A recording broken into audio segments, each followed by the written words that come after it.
Madam सुरू करा. मी राधाबाई एकनाथ खडके, ढाकणा ग्रामपंचायत मौजे चिंध्याची वाडी इथं राहते. सरपंच म्हणून काम करते. बरं. आता मॅडम मला तुमच्या गावाची लोकसंख्या काय आहे आताच्या जनगणनेनुसार अंदाजे? मॅडम 1200. अच्छा. तुमच्या गावामध्ये किती अंगणवाड्या आहेत मॅडम? आमच्या मध्ये मॅडम 5 अंगणवाड्या. त्यामध्ये किती मुलं शिकतात? जसा पट असेल तसं मॅडम 0 ते 6 पोरं शिकताय. अच्छा. सरासरी 5.5 पकडा. 0 ते 5.5. गावात मॅडम किती प्राथमिक शाळा आहेत? 5 मॅडम. किती? 5. अच्छा. त्या शाळेमध्ये किती मुलं शिकतात मॅडम? म्हणजे मॅडम जसं पट असलं तसे शिकतात. 2-4 शक्यतो असतात असे गैरहजर म्हणून, पण सरासरी पट चांगला असतो. बरं. हो. प्रत्येक शाळेमध्ये किती शिक्षक आहेत मॅडम? ढाकण्यामध्ये 4 आहेत मॅडम. एक मॅडम आहे 5. चिंध्याच्या वाडीमध्ये 2 महिलाच आहेत त्या. आणि वाघवाडीमध्ये 2 शिक्षक आणि धुपारवाडीमध्ये 2 शिक्षक. अच्छा. मॅडम गावामध्ये माध्यमिक शाळा आहेत का? माध्यमिक मॅडम माध्यमिक शाळा मॅडम. हॅलो. माध्यमिक तो नाही मग. नाही आहे. अच्छा मॅडम. आपल्याकडे सांगत होती. बरं मॅडम. इयत्ता 7वी नंतर मुलं शाळा सोडून जातात का? मॅडम 7वी ना राखण्यात आहेत फक्त 7वी. आमच्याकडे 4थीच आहे. बरं बरं. गावामध्ये मॅडम अपंगांसाठी वेगळ्या शाळा आहेत का? नाही मॅडम. गावामध्ये मॅडम जवळचं कॉलेज किंवा महाविद्यालय कुठे आहे? इथं आहे मॅडम. आपले संस्था एक चालायची पण ती शासकीय मान्यता दिली त्याला. शासकीय आश्रम शाळा आहे. अच्छा. गावामध्ये प्राथमिक आरोग्य केंद्र आहे का? मॅडम मुख्य गावामध्ये नाही, ढाकण्यामध्ये आहे. अच्छा. तुमच्या गावामध्ये आशा आहेत का मॅडम? हो मॅडम आशा आहेत. किती? मॅडम काय? अच्छा. हॅलो. रेंज क्लिअर करा मॅडम तुमची. हॅलो. मॅडम. गावामध्ये बाल मृत्यू दर आणि माता मृत्यू दर किती टक्के आहे? बाल मृत्यू ना माता मृत्यू का? नाही मॅडम. बरं. गावामधील मॅडम लोकांना सर्वसाधारण होणारे कोणकोणते आजार आहेत? आजार मॅडम शक्यतो आता तरी आजार ते गोवर आणि तो कांजण्यांची साथ चाललेली आहे सतत चालू मध्ये. अच्छा. गावामध्ये किती अपंग व्यक्ती आहेत?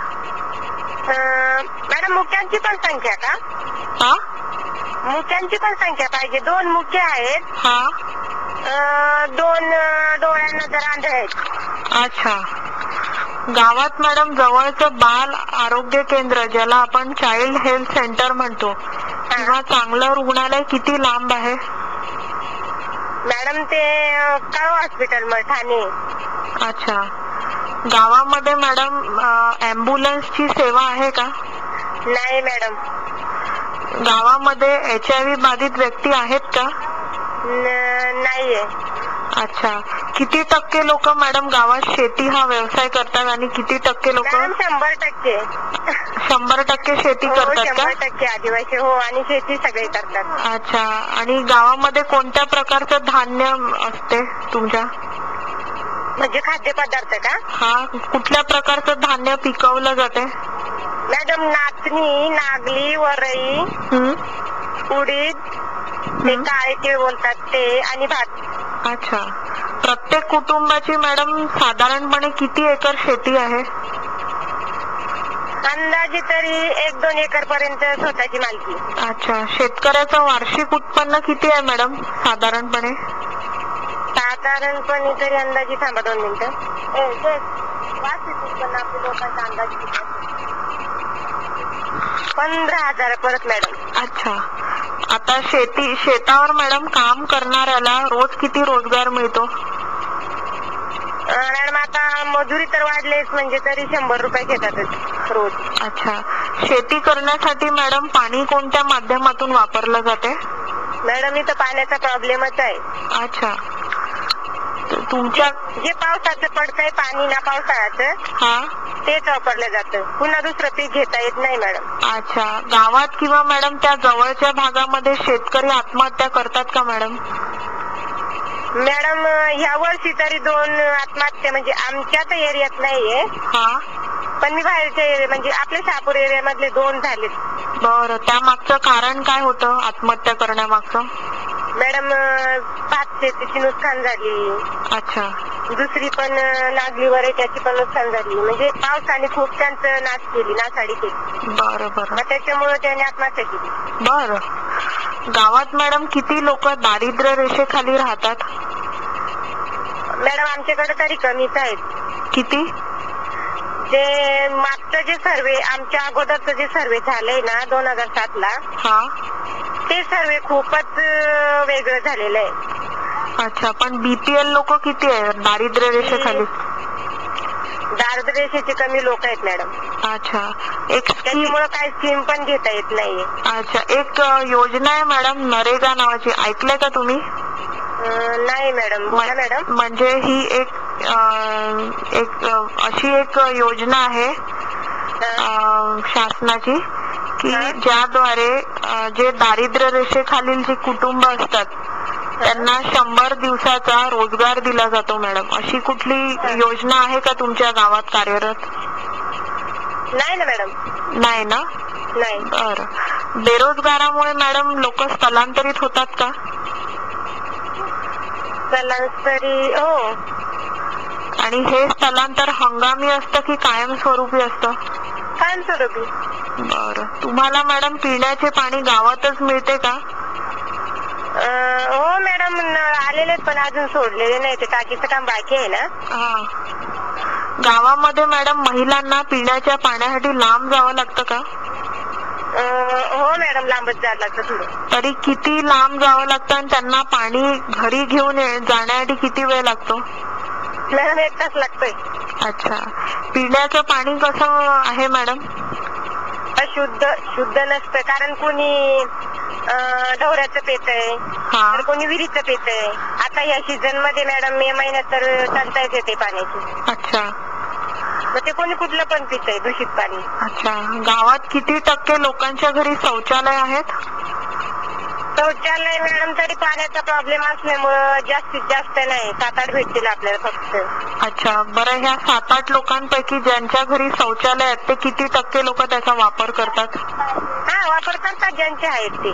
अच्छा. कारण ज्यांच्या घरात टिपाडे लावलेले आहेत ना बॅलेट, त्यांना कसं गाडीवर पाणी येतं, मग त्याच्यामुळे ते वापर करतात. अच्छा.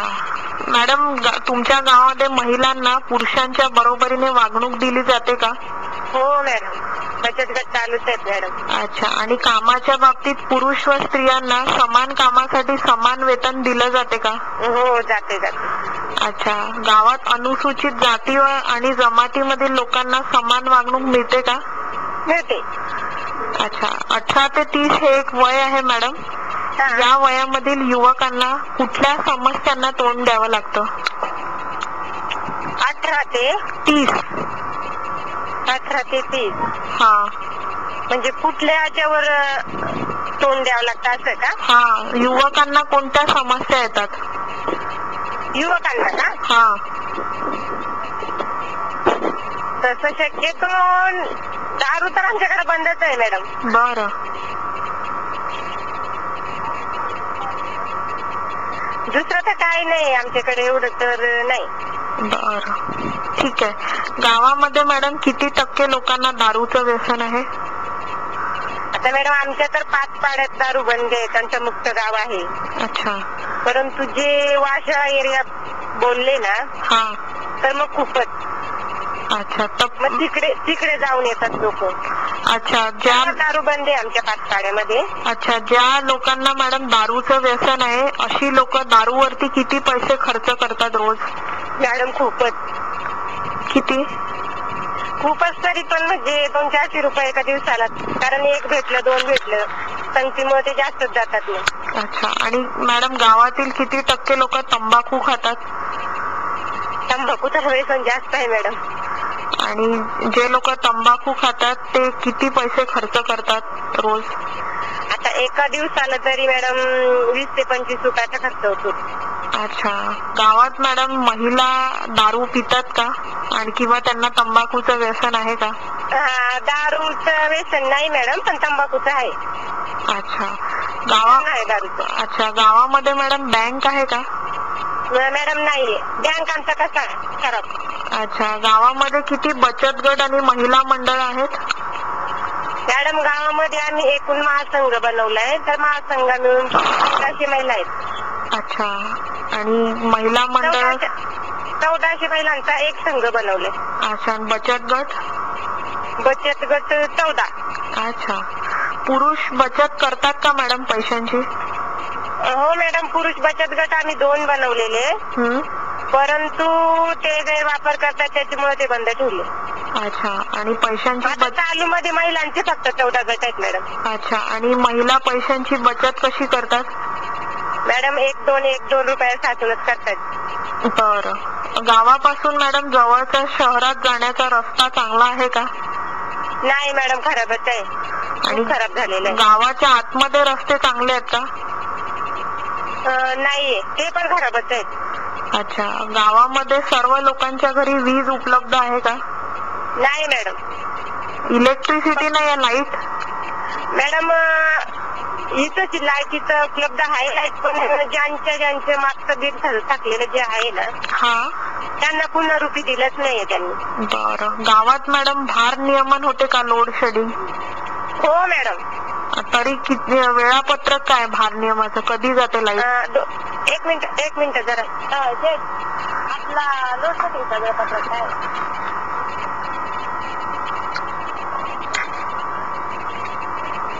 लोड सेटिंग चालू मध्ये बंद आहे मॅडम, पण कालपासून जरा काम चालू असल्यामुळे लाईट बंद आहे. बरं. गावात मॅडम किती टक्के लोक मोबाईल फोन वापरतात? मॅडम शक्यतो लाईट नसल्यामुळे कमी 4-5 फक्त फोन वाटते. अच्छा. किती टक्के लोक वर्तमानपत्रक वाचतात? वर्तमानपत्र नाही छापत मॅडम. बरं. आणि किती लोकांकडे संगणक आणि इंटरनेट आहे? काय मॅडम? संगणक, कम्प्युटर किती लोकांकडे आहे? इंटरनेट? मॅडम एक पण नाहीये कम्प्युटर. बरं. आता प्रत्येक गावामध्ये मॅडम एक पंचायती राज असते, बरोबर?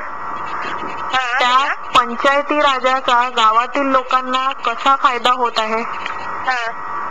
कसा फायदा होतो ग्रामपंचायतीच्या लोकांना? कसा होतो तेच विचारते तुम्हाला. कम्प्युटर मध्ये का? नाही, हा वेगळा प्रश्न आहे. गावामध्ये ग्रामपंचायत असते, बरोबर? तर त्या ग्रामपंचायतीचा गावामधल्या लोकांना कसा फायदा होत आहे? ग्रामपंचायत मधून का? तर मग कुठलेही काम निघाली मॅडम, आणि एखाद्याचा दारिद्र्य नंबर असेलच, तर त्यांना घरकुल पण येतंय. आणि एखाद्याचा नंबर नसेल तो कितीही गरीब असला तरी त्याला येत नाही मॅडम. बरं. हा गैरफायदा होतोय. अच्छा. कारण कसं, एखाद्याचा घर भक्कम असलं तरी त्यांचा नंबर असला त्याला येऊ शकतंय. एखाद्याचं एकदमच कच्चा असलं तर त्याला येऊ शकत नाही मॅडम, कारण त्यांचा नंबर नसतो. बरं. एक शेवटचा प्रश्न मी तुम्हाला विचारते की मॅडम, आम्हाला गावातील सरपंचाला एक उत्तम सरपंच म्हणून आम्हाला एक अवॉर्ड द्यायचा, एक बक्षीस द्यायचंय. तर तुम्हाला काय वाटतं की एक चांगल्या सरपंचामध्ये कुठले गुण असणं आवश्यक आहे? मॅडम आवडीचे गुण आणि काम निर्माण करून देण्याचे गुण. बरं. Okay madam.